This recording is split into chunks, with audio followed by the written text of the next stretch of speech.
savons que votre Internet doit être rapide et fiable. C'est pourquoi nous vous offrons le haut débit avec notre réseau 3G+. Orange, il est 22h. 22h à l'écoute de la radio Futur Média, le journal. Ismaël Camara. Un seul titre dans cette édition, Barthélémy Diaz hume l'air de la liberté. Il pense qu'Abdoulaye Wade est le principal responsable de l'attaque contre la mairie de Sicap Sacré-Cœur. Son avocat, Maître Khourey Chiba, ne cache pas sa joie. Même chose pour Abdoulaye Wilane du Parti Socialiste. Babacar Gueye du PDS dit respecter cette décision de justice. Réaction dans cette édition.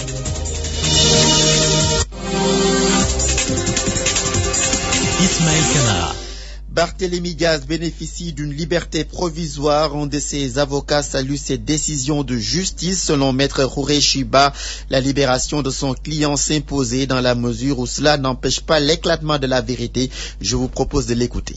Dans l'ordre chronologique, donc Barthélémy Diaz sort à la suite des inculpés qui appartiennent à l'autre camp et à la suite de son garde du corps et de son ami Babacar Faye. Donc les motifs, tout simplement, un motif d'ordre constitutionnel qui touche aux libertés publiques, qui consiste dans le principe sacro-saint que le principe lui-même c'est la liberté, la détention n'étant que le principe. Le Sénégal, État de droit, donc a fait sien tous les instruments de protection et de promotion des droits de l'homme. Et ces instruments, ce sont la Déclaration universelle des droits de l'homme, etc., la Charte africaine des droits de l'homme, etc., le Pacte sur les droits civils et politiques, érige la liberté en principe sacro-saint. Donc ce garçon donc a été privé de participation à la campagne électorale, il a été privé de participation au grand moment politique qu'a vécu notre pays, et parce que 5 mois c'est beaucoup, c'est pas de la rigolade. Nous avons donc sur la base déjà de ce principe, comme quoi il était régulièrement domicilié, il était un homme politique, il offrait donc toutes les garanties de représentation en justice, et que son maintien en liberté, ou bien sa libération, ne pouvait en rien préjudicier à la manifestation de la vérité, puisqu'il n'était pas question de suborner un quelconque témoin, donc il était évident que sa liberté s'imposait. Les premiers mots de Barthélémy Diaz, il accuse Maître Abdoulaye Wade d'être le principal responsable de l'attaque contre la mairie de Sicap Sacré-Cœur. Le maire de Sicap Sacré-Cœur a d'abord tenu à remercier tous ceux qui l'ont soutenu dans ces durs moments. Barthélémy Diaz, que voici. Je voudrais aussi remercier la presse qui nous a soutenus dans ce combat et remercier le fameux caméraman de la TFM qui a eu à filmer ce qui s'est passé devant la mairie, parce que ce n'aurait peut-être pas été ce film, je pense que je n'aurais jamais pu expliquer ce qui s'est passé devant la mairie. Et je dis que ce qui s'est passé devant la mairie, c'est regrettable, mais que ce n'est qu'une seule partie de ce qui s'est vraiment passé devant la mairie. Des gens sont venus une fois de plus pour exécuter un sacrifice humain. Et je présente mes sincères condoléances à la famille du défunt, mais je dis et je répète une fois de plus, que je pense que depuis que Macky Sall est devenu président, on n'entend plus de sacrifice, on n'entend plus de corps qu'on a retrouvé sans bras, sans pieds. Et je vous dis que je sais de quoi je parle. C'est malheureusement un sacrifice humain qui a mal tourné. Et je suis désolé, c'est regrettable ce qui s'est passé. Et une fois de plus, nous présentons nos excuses à tout le monde et nous excusons aussi tout le monde en espérant que ce qui s'est passé devant la mairie de Mermoz-Sacré-Cœur ne se repassera plus jamais par la grâce de Dieu. La base virale VPS a été mise à jour. L'histoire de son camarade, le porte-parole du Parti Socialiste, pense que Barthélémy Diaz souhaite que Barthélémy Diaz retrouve une bonne santé pour être au service de la nation. Écoutons-le. Notre souci majeur, premier, est de souhaiter que Barthélémy puisse rester en bonne santé, en pleine forme, qu'il puisse jouir de toutes ses facultés pour être davantage au service de son pays, par sa mairie, et qu'il puisse mener le combat pour lequel il a décidé de s'engager en politique et pour lequel le Parti Socialiste a décidé de l'investir comme candidat et avec le Parti Socialiste, la coalition Benno Bokk Yakaar. Au-delà, et dans le même temps, nous félicitons ses avocats.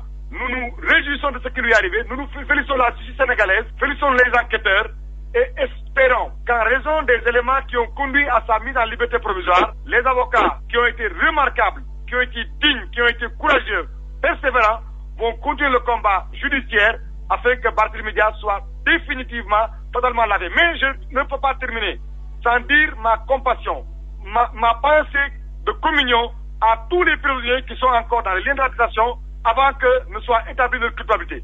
Je pense aussi à la mémoire de Ndiaga Diouf, à sa famille. Je souhaite que Dieu l'accueille davantage et le renforce dans son paradis. Je dis, il faut que pareille chose ne se répète plus jamais. Plus jamais ça. Et ceux qui ont fait des actes ou instrumentalisé des choses pour qu'on en arrive à la situation doivent avoir honte. En tout cas, ici-bas, si on manipule la justice ou si on fait de sorte qu'il n'y ait pas de justice, qu'on sache que nous sommes tous des croyants et la mort est la seule chose démocratique que nous vivrons. Un jour, devant Dieu, il y aura cette vérité imparable, inéluctable. À présent, la réaction de Babacar Gaye du Parti démocratique sénégalais. Il dit respecter la décision de justice qui vient d'être rendue. Nous l'écoutons. Je rappelle aux Sénégalais que le candidat Macky Sall avait promis de libérer Barthélémy Diaz. Est-ce que c'est lui qui est à l'origine de cette libération? Je voudrais donner ma langue au chat. Je veux enfin qu'on fasse le distinguo entre le jeu politique et ces faits que je pourrais appeler d'exception. Il y a eu, comme vous l'avez dit, une agression selon ce qui avait été agressé. Il y a eu mort d'homme. Les juges ont estimé que Barthélémy Diaz était acteur de cette situation. Ils l'ont gardé en vue, ils l'ont emprisonné. Si aujourd'hui ils décident de le mettre en liberté provisoire, il leur va de leur seule responsabilité. Je ne peux pas préjuger de la culpabilité ou non de Diaz. Plusieurs raisons. D'abord, je ne connais pas les tenants et les aboutissants. Deuxièmement, je ne suis pas chargé de mener les enquêtes. Enfin, je ne suis pas aujourd'hui tributaire d'un pouvoir de juger les citoyens sénégalais qui seraient impliqués dans tel ou tel délit ou crime. Enfin, je voudrais rassurer la classe politique que ce n'est pas une affaire de parti politique, ce n'est pas une affaire de réjouissance possible, c'est juste aujourd'hui une situation qu'on peut trouver normale dans une démocratie qui fonctionne, dans une justice juste, mais il faut attendre justement le dénouement de cette affaire pour vraiment en saisir les tenants et les aboutissants. RFM, la radio de toute l'actualité. Le président de l'Alliance Pencco doute de l'opérationnalité de la Cour de répression des crimes économiques et financiers. Moussa Tine plaide pour une commission de justice et d'équité à la place d'une cour. Il est joint par Daouda Diouf. J'ai des doutes sur la formulation de tout le dispositif qui est en train d'être mis en place.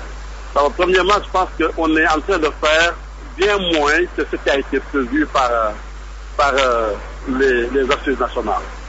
D'abord parce que pour les assises nationales, dans un pays où le président de la République est le principal centre d'instruction des décisions, la première bonne décision qu'il y avait à prendre, c'est en fait d'autonomiser les organes de contrôle par rapport à la présidence de la République. Je crois que c'était la première chose justement à faire. La deuxième chose, c'est que malheureusement, on insiste encore sur la commission, sur la Cour de répression de l'enrichissement illicite. Je voudrais juste préciser que pour beaucoup de raisons, d'abord parce que l'environnement juridique, et notamment constitutionnel, de 1981, c'est-à-dire qui a vu naître la Cour, a totalement changé. Aujourd'hui, la Cour, à l'état actuel de notre dispositif constitutionnel, ne va faire que des dessus. D'abord parce qu'il va être grippé par le débat politique et politicien qu'on commence d'abord à entendre, mais aussi parce que pour des raisons techniques, la Cour ne pourra pas opérer aussi librement qu'on le pressent aujourd'hui. En réalité, pour résumer la chose, on va exactement être dans la même situation que celle qui s'est produite hier en France avec l'affaire de Mediator. Le secrétaire national chargé des jeunes de l'APR qualifie la sortie de Maître El Hadji Amadou Sall d'accusations gratuites. D'après lui, les 33 véhicules appartiennent au président Macky Sall. Mame Mbaye Niang soutient que le chef de l'État n'a pas de compte à rendre à quiconque. Nous l'écoutons avec Aminata Goudiaby. Il serait bien de rappeler la nature de ces voitures. Parce que ce ne sont pas des voitures de luxe, c'est des voitures pick-up. La plupart de ces voitures sont des voitures pick-up, hormis les Tundra que tout le Sénégal a vu qu'on a eu à acheter durant la campagne. Donc je pense que vouloir entretenir cet amalgame-là est malsain. Voici des gens qui ont fait disparaître 600 voitures de l'État. Voici des gens qui ont eu à mal gérer le pays, qui devraient se taire, mais qui s'agit parce que tout simplement il y a une cour de répression des fraudes qui s'agit. Donc ces gens-là sont en train de prévoir, de faire de la météorologie. C'est-à-dire qu'ils anticipent sur des actions qui vont être faites, probablement. Maintenant, s'ils sont pincés par les audits ou par ou ils sont mouillés dans des fraudes, je pense que en fait, les Sénégalais devraient en tenir compte. ne pas accepter de se faire distraire par des déclarations. Macky Sall n'a absolument rien à se reprocher par rapport à ces voitures. Le PDS vient de rompre les amarres avec certains caciques du parti. Décision prise cet après-midi. Oumar Sarr, le coordonnateur du Parti démocratique sénégalais, que nous écoutons. Ils connaissent les textes autant que nous tous. Eux-mêmes, disons, en créant cette liste parallèle à celle du Parti démocratique sénégalais, eux-mêmes savaient, en le faisant, qu'ils se mettaient en dehors du parti. Nous avons seulement rappelé les textes en disant qu'ils ne sont plus membres de notre parti. Bien sûr, nous pourrons écrire une lettre à chaque membre identifié de la liste Bokk Gis Gis, mais cela étant dit, ce qui est le plus important, c'est que nous ne les considérons plus, nous, PDS, nous ne les considérons plus comme des membres de notre parti, et nous avons demandé à tous nos responsables, à tous nos militants, de ne plus collaborer avec eux. Donc, nous allons mener nos activités du PDS et nous considérons qu'il s'agit d'adversaires. Ils sont constitués en liste parallèle et opposée à la nôtre, par conséquent, ils sont constitués en adversaires et nous les considérons comme tels. J'ajoute que le PDS a mis en place un directoire national de campagne pour les législatives du 1er juillet. Ce directoire est composé de 75 personnes. 9 commissions sont identifiées pour l'heure. Une prochaine réunion est prévue pour déterminer les thèmes et actions de la campagne. 22 heures passées de 12 minutes. Vous suivez RFM Soir. Sur RFM au moins, on a des informations sûres et utiles. RFM, la radio de toute l'actualité. Nous parlons de l'hivernage après les premières pluies enregistrées il y a quelques jours. Le ministre de l'Agriculture et de l'Équipement rural parle. Benoît Sambou se prononce sur l'alarme sonnée dans le monde rural au sujet des semences et de l'engrais. Il annonce que les opérations de distribution ont commencé. Benoît Sambou s'entretient avec Babacar Fall. Nous voudrions quand même les rassurer. Dès le premier conseil des ministres, le président de la République, le président Macky Sall, nous a donner des instructions très claires pour que tout de suite 2 questions soient prises en charge. D'abord, les secours au monde rural et la préparation de la campagne agricole 2012-2013. Et c'est à cela que nous nous sommes attelés à cette tâche immédiatement. Et je puis vous dire qu'aujourd'hui, en tout cas, les distributions de semences ont commencé dans les régions de Ziguinchor, de Kolda et de Sédhiou. Cette semaine, nous avons déjà signé pour les notifications pour les régions de Tambacounda, Kaffrine, Nioro, Kaolack. Et d'ici la fin de semaine, en tout cas pour ce qui est de l'arachide, nous aurons fini dans l'ensemble du pays à lancer les opérateurs sur le terrain pour qu'ils puissent procéder aux distributions, puisque l'arachide est la spéculation la plus importante. Et d'ici la fin du mois, au plus tard la première semaine du mois de juin, les autres spéculations vont suivre, c'est-à-dire que nous sommes dans le temps. Une affaire de litige foncier défraie la chronique à Mont-Roland. Les habitants de cette communauté rurale accusent en privé d'avoir exproprié 824 hectares de leurs terres. Ils dénoncent cette injustice. Par ailleurs, ces habitants demandent aux sociétés implantées à Mont-Roland de payer leurs patentes. Reportage chez Anta Diop. C'est bien des Sénégalais qui veulent exproprier la communauté de Mont-Roland de 800 hectares aujourd'hui. C'est la goutte qui a fait déborder le vase. Les populations de Mont-Roland, une communauté rurale située à 7 km de Thiès, réclament leurs terres. Elles ont étalé toute leur amertume du fait d'un litige foncier les opposant à une société privée. Yves Labensis, le président de la communauté rurale de Mont-Roland. On ne peut pas imaginer qu'un Sénégalais ou un Africain ait 800 hectares en France. Donc autant, on ne doit pas pouvoir imaginer qu'une famille d'Europe ait 800 hectares au Sénégal comme ça. C'est trop facile. Parce que je sais qu'au départ, c'était une tromperie. Ils ont trompé les populations.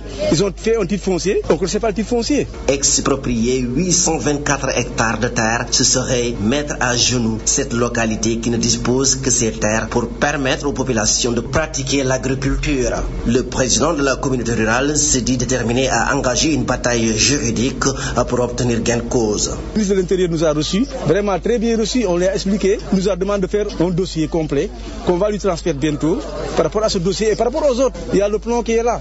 Voilà, il y a beaucoup de problèmes à Mont-Roland. Selon Yves Laminsis, la décentralisation pose aujourd'hui de véritables problèmes. Il faut la repartir penser. Je pense qu'il y a beaucoup de problèmes. La décentralisation, en elle, je pense qu'il y a beaucoup de points faibles. L'usine d'eau minérale qui exploite l'eau de Morlan, qui ne paye pas la patente. Il y a aussi la SDE qui exploite 8 forages à Morlan pour vendre l'eau à Dakar, qui ne paye pas la patente. Il y a beaucoup de problèmes. RFM Jazz, Cheikh Anta Diop. Cheikh Anta Diop, les assises se poursuivent à Matam. La dame d'Ikonia était devant la barre. Il est condamné à 6 mois ferme de prison pour infanticide. Quant au Malien Maha Sissoko, il est accusé de trafic international de chanvre indien. Il écope de 10 ans de prison. Compte rendu d'audience à Libandelian. Au deuxième jour de la session de la cour d'assises de Matam, 2 affaires étaient inscrites au rôle. En premier, c'est une affaire de trafic international de chanvre indien et d'importation de la contrebande qui a été présentée. En effet, c'est au cours d'une fouille au village de Lobali que les gendarmes de la brigade de Sémé ont découvert 18 kg de chanvre indien avec Maha Sissoko, un sujet malien. Aux enquêteurs, l'accusé a reconnu les faits en renseignant avoir acheté la drogue à 450 000 francs au Mali. À la barre, Maha Sissoko refute cette thèse du trafic en déclarant être pris avec seulement 9 kg de yamba destiné à sa consommation personnelle. Face à la constance des faits, l'avocat général Cheikh Diakhoumpa a requis la peine de 10 ans de prison ferme. La défense, représentée par Maître Ousseinou Faye, tentera de disqualifier l'accusation portant sur le trafic international de drogue. Malgré la sollicitation de l'accusé qui a imploré la clémence, la cour d'assises de Matam l'a reconnu coupable avant de le condamner à 10 ans de prison ferme et d'une amende de 2 500 000 francs conformément au code douanier. Pour la deuxième affaire, dans laquelle Diko Ndiaye est accusé d'infanticide, la cour a bien suivi la plaidoirie de Maître Mohamedou Moustapha Diop, l'avocat de la défense. Comme l'a soutenu l'accusé à la barre, l'avocat de la défense a insisté sur l'inexistence de preuves pour soutenir la thèse d'un infanticide. En fin de compte, la Cour a disqualifié ces faits d'infanticide pour ne retenir que le non-respect des lois d'inhumation dont l'accusé a été déclaré coupable. Diko Ndiaye de Waoundé a été condamné à 6 mois d'emprisonnement ferme. Toutefois, ayant été en détention préventive depuis fin 2010, la jeune femme recouvre tout simplement la liberté. Matam, Ali Bandelnia, RFM. L'actualité internationale au Mali, le président Djokunda Traoré est sorti de l'hôpital de Bamako dans la soirée pour rejoindre un lieu sécurisé. Cela après son agression hier par des manifestants opposés à son maintien au pouvoir, une agression vivement condamnée par la police malienne. Côte d'Ivoire, le ministre de l'intégration africaine Adama Bictogo a été limogé aujourd'hui. Son départ du gouvernement fait suite au nouveau scandale des déchets toxiques. Adama Bictogo, proche du président Ouattara, est accusé par une association d'avoir perçu une partie des indemnisations versées aux victimes par Trafigura, la société néerlandaise affréteuse du navire polluant.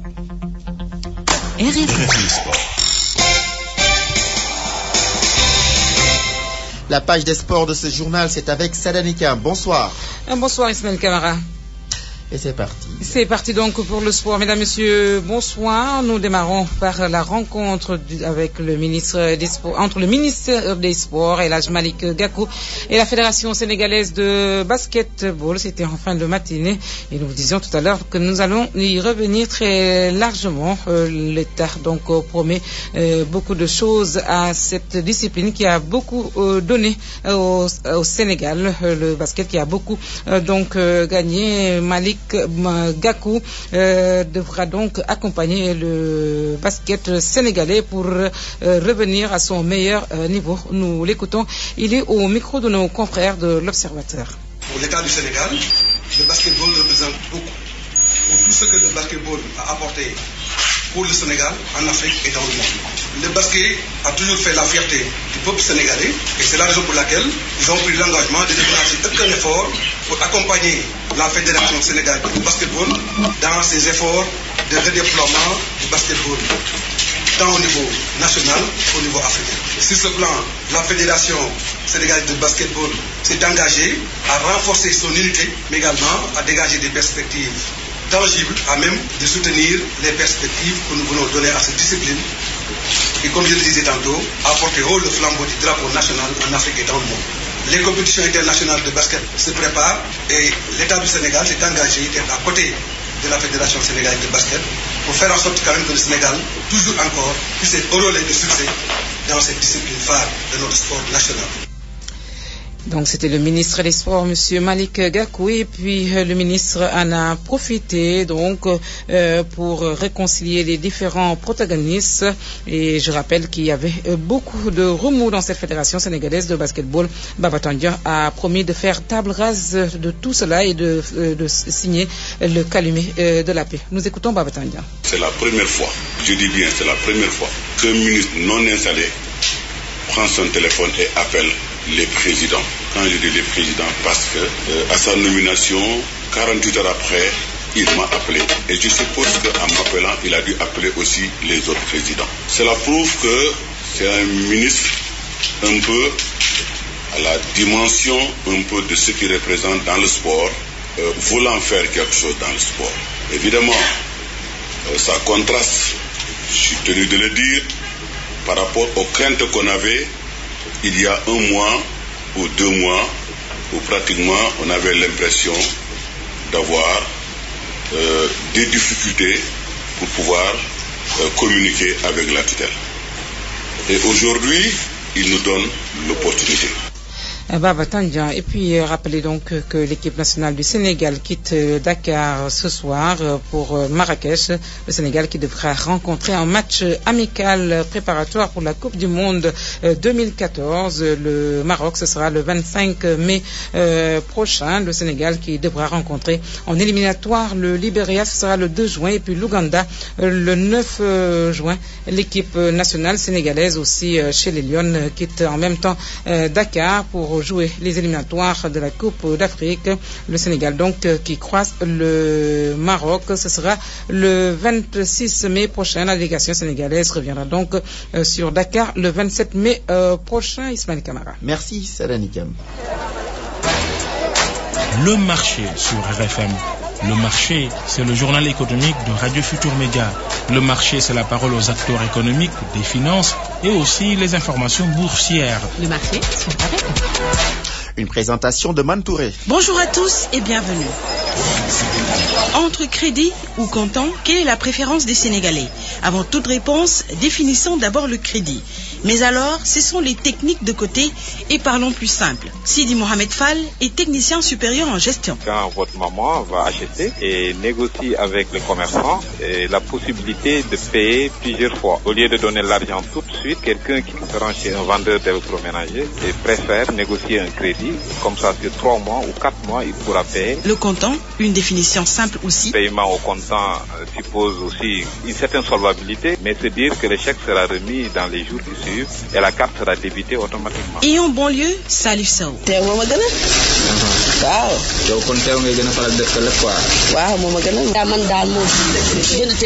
Seynabou Diop et Kodulo préfèrent payer comptant. Voici leurs arguments. Parce que l'intérêt te loolu laa see bañ léegi damay préféré jënd teew. par exemple li jar 5000 teew bu ñu la ko lebalee ñaar ngay fay. mën ngaa fay 6000 wala ku la ne 7000 di teg ay 2000 francs wala 1000 francs xam nga loolu tamit jaadu. Normal ou pas, les commerçants eux se disent obligés d'augmenter les intérêts s'il s'agit de prêts, car entre crédit et cash il y a une différence. bor bi way yàgg moo tax bokkul ak teew xam nga teew la ngay fay léegi jël bor nag da nga koy téye weer. Une énorme différence même, insiste Adji Diallo, vendeuse d'habits à Pikine Tali bu bees. weer bi day jot sax ñu ne fay ñu nga ne amuma xaalis mu nekkaat ñaari weer loolu la rek moo tax ñu si teg intérêt. Cette situation s'explique par la réalité du marché. Les temps sont durs, défendent vendeuses et acheteurs. soo leblewul doo jaay dara te balaa ñu laa fay nga am problème. jamono ji daa metti su dee lu urgent la ma leb rek su ma amee fay. Pourquoi les Sénégalais, les fonctionnaires en particulier, tendent vers le crédit? Sidi Mohamed Fall. C'est vrai qu'il y a un danger. On risque de tomber dans le surendettement. À force de renvoyer, parce que le crédit c'est différé déjà un paiement, mais quel que soit alpha, on va payer un jour. Mais je pense que ce qui pousse les gens, c'est plutôt le fait que c'est difficile d'épargner et certains achats aussi sont réfléchis. En revanche, à Louga, les familles préfèrent acheter cash. Mais pour les fonctionnaires, c'est la même pratique. Le crédit toujours. Appelons Khalil Sen. On ne dira pas que l'argent circule à Louga, mais pour s'approvisionner chez le commerçant, les Lougatois paient souvent cash Ils disposent pour la plupart de l'argent liquide. Le carnet de pont, c'est pour le fonctionnaire. Cheikh Ndiaye, commerçant au marché central de Louga. La majorité achète du cash, or que les fonctionnaires préfèrent aussi de faire des bons. Cela s'explique en partie par le fait que la plupart des familles lougatoises sont entretenues par des parents émigrés. Ces derniers envoient régulièrement de l'argent. Parce que ce sont les femmes au foyer, en plus leurs mamans sont à l'extérieur, elles disposent de l'argent liquide. Mais depuis un certain temps, avec la crise qui sévit dans le monde, les envois d'argent sont de plus en plus espacés ou inexistants pour certaines familles, ce qui les amène à faire souvent du crédit. Des fois, il y a d'autres qui viennent pour faire du crédit. C'est parce que c'est la loi qui marche. Avec les crédits octroyés par les banques, il y a les intérêts et autres agios. Ça rend encore le paiement plus difficile. Sidi Mohamed Fall. Bon, ça dépend. Il faut mettre les établissements de crédit en concurrence. Il faut prendre le temps de vérifier déjà qu'il y a les agios là, de vérifier les intérêts, la durée, mais quand même ils analysent, ils sont très frileux, ils vont essayer de minimiser tous les risques, pas trop se limiter sur les taux affichés parce que ce sont des taux de base bancaire et des choses qui s'ajoutent après. Enfin, quand on sera au moment de signer, il y a des choses qui s'ajoutent. Donc, et là, il faut être très prudent. Dans ce cas, quelle est la solution? C'est un système de financement informel, mais il faut sécuriser et encourager. Les tontines permet aussi à certaines catégories qui ont un emploi informel. Parce que les tontines, il n'y a pas d'agio, il n'y a pas d'intérêt. Avant de clore le marché, faisons un peu de change. 1 euro vous donne 656 francs, $1 américain 515 francs, une livre sterling, la monnaie anglaise 815 francs, le dirham des Émirats Arabes Unis, pour ceux qui vont à Dubaï, 140 francs, un yen japonais 7 francs, un yuan chinois 82 francs et un franc turc 285 francs. C'est tout pour le marché. Écrivez-nous à rfmlemarché@yahoo.fr ou sur Facebook RFM Le Marché à mardi. Val d'Afrique vous offre votre bulletin de santé. Bonjour Ngonengom. Bonjour à tous. Usage culinaire ou à table entre le beurre pasteurisé ou beurre de cuisine, faire le bon choix est nécessaire pour votre santé. En fait, selon le docteur François Idrissa Paye, le beurre de table supporte mal la cuisson, il brûle, fume rapidement et à certains degrés devient toxique. Parce que souvent on voit nos bonnes dames prendre du beurre de table pour cuisiner des œufs, ou bien le répandre sur le poulet, pour assaisonner tout ça. Quand on le met au four, et lorsqu'il rentre dans le four, ou quand c'est à haute température, ce beurre de table, cette transformation n'est pas bonne. Donc ça donne des produits, d'après les études, c'est des produits cancérigènes. Donc quand on le consomme, ça donne forcément des maladies. Le beurre de table, très digeste, doit être consommé directement, mais sans excès bien sûr. Donc quand on le cuisine, cette transformation avec cette température à haut degré donne des agents cancérigènes. C'est pour ça qu'on dit qu'il ne faut pas utiliser l'un à la place de l'autre. Quant à la marguerite d'origine végétale, on vous la rappelle, constituée d'acides gras insaturés, elle doit être cuisinée avant d'être consommée. Le beurre de cuisine n'est pas bon à consommer directement. Souvent dans les publicités, on voit les gens le faire, mais c'est pas trop conseillé médicalement. Parce que c'est un beurre qui ne doit pas être consommé cru. Il doit être cuisiné pour la consommation. Beaucoup de plantes peuvent donner des huiles. L'huile de palme, d'olive, donc cette transformation-là est saine. On l'utilise certes dans la cuisine parce que ça demande une certaine cuisson. Donc c'est quand c'est cuit que ces acides sont bénéfiques pour le corps. Et on dit que le beurre de cuisine est très bon pour la santé quand il est cuisiné parce qu'il baisse le taux de cholestérol. Donc quand on le consomme en cuisine, effectivement, contrairement aux autres huiles, c'est très bénéfique pour le corps. Donc quand on le consomme effectivement comme ça, sur des tartines ou autres, ça amène des éléments gras dans le corps et vous savez que tous les éléments gras passent dans le sang et ça donne des particules graisseuses qui bouchent les artères, qui amènent souvent des problèmes cardiovasculaires. Et le docteur Paye d'interpeller les publicitaires, les agences, afin que l'information soit claire. C'est peut-être une méconnaissance, mais il faudra revoir et ne pas entraîner les gens à consommer du beurre de cuisine sur des tartines. Et vice-versa, ne pas pousser les gens. Bon, ça se fait moins, mais le beurre de cuisine souvent est trop consommé en ce moment, sur du pain ou comme ça. À demain pour un autre numéro. Biotox, l'efficacité garantie, c'est mon choix. Val d'Afrique vous a offert votre bulletin de santé. À présent, le rappel du seul titre. Ismaël Kamara. Barthélémy Diaz hume l'air de la liberté. Le maire de Sicap Sacré-Cœur bénéficie d'une liberté provisoire. Il pense qu'Abdoulaye Wade est le principal responsable de l'attaque contre sa mairie. Son avocat, Maître Kourechi Ba, ne cache pas sa joie. Même chose pour Abdoulaye Wilane du PS. Babacar Gueye du PDS qui respectait cette décision de justice. Fin de cette édition présentée par Ismaël Kamara, la technique Khadim Gaye. Retour de l'info quand il sera 23h et ce sera le bulletin Wolof d'Elhadji Diogou-Diène. Dans un instant, reporter sur la situation du monde rural. Merci chez vous et bonne écoute.